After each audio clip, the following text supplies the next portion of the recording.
You ask Tiger to solve. This deals with linear equations with one unknown. The final result is x equals -11. Let's solve it step by step. Group all constants on the right side of the equation. Subtract 4 from both sides. Group like terms. Simplify the arithmetic.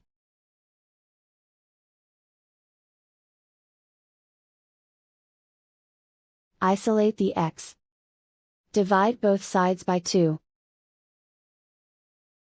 Simplify the fraction. Find the greatest common factor of the numerator and denominator. Factor out and cancel the greatest common factor.